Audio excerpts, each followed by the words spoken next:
Hello, in today's video I'm going to talk about one ingredient to avoid, and that's monosodium glutamate, MSG for short.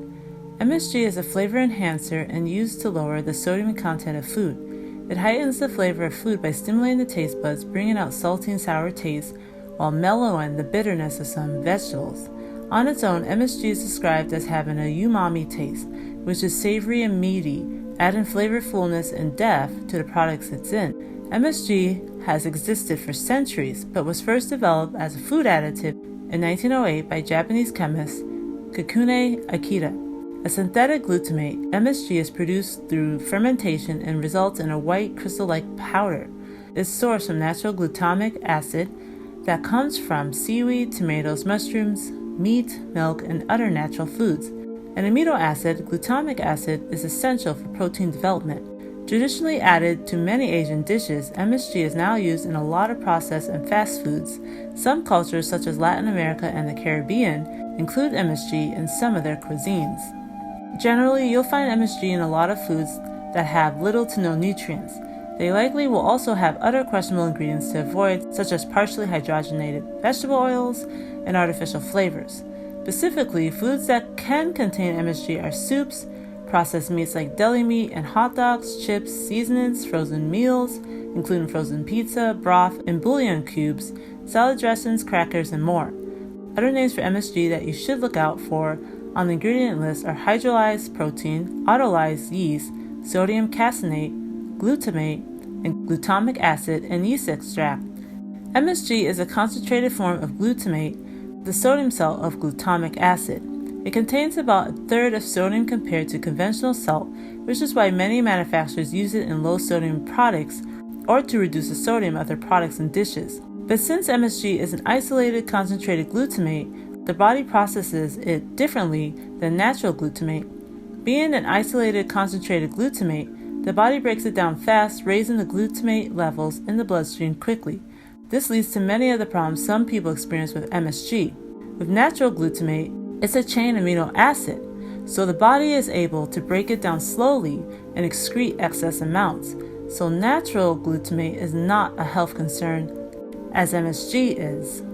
So what are the health concerns with MSG? There's a lot of controversy surrounding MSG over whether it's a real health concern for most consumers. Many studies have been done on the effects of MSG, but they have been contradictory in certain cases, inconclusive, and with methodological flaws. So more concrete research needs to be done to confirm the short-term and long-term effects of MSG on health.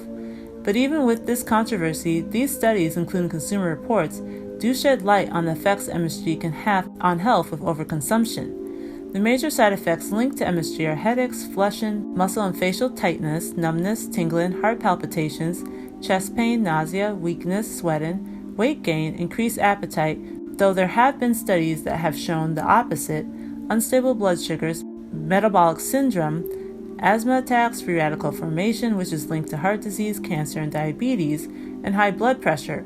Researchers have found that the risk factor for these conditions are high if one consumes large amounts of MSG daily, 3 grams or more. But they found that those with a sensitivity to MSG can experience headache, fatigue, and swelling even with consuming minuscule amounts of MSG daily. The Food and Drug Administration has received many reports on the negative effects of MSG, but despite all this, the FDA currently approves MSG as a food ingredient that's safe for consumption. Even more, they don't require that food manufacturers list MSG on the ingredient list, so it's possible that a packaged food can have MSG without stating so.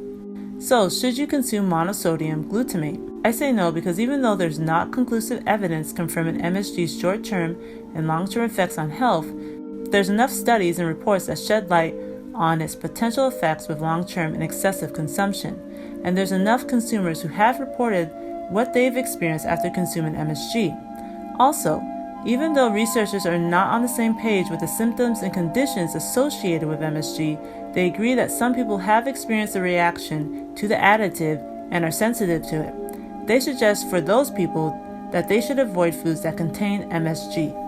For me, I always advocate staying away from any unnatural ingredients in food, even when the health effects of them are not clear or are controversial.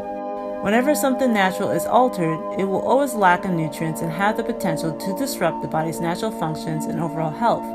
Plus, most foods, whether a fast food, restaurant, or package, that contain MSG are not healthy. They have other artificial or questionable ingredients that can create the perfect storm for disease and illness. The best way to avoid MSG is to read the ingredient list and look for it and its related terms. Since it may not always be on the ingredient list, familiarize yourself with foods that generally are known to have MSG and avoid them. Even better, make your own healthier and natural versions of foods that tend to have MSG. Use whole foods and natural ingredients that are recognizable and known to be safe. And that's it. Thank you so much for watching. I hope I brought clarity and understanding about this questionable ingredient, monosodium glutamate. If you found this video valuable, please like, comment, and share so others looking to have a healthier and toxic-free diet can learn about this ingredient to avoid as well. Subscribe for more whole food and nutrition videos, and until next time, take care.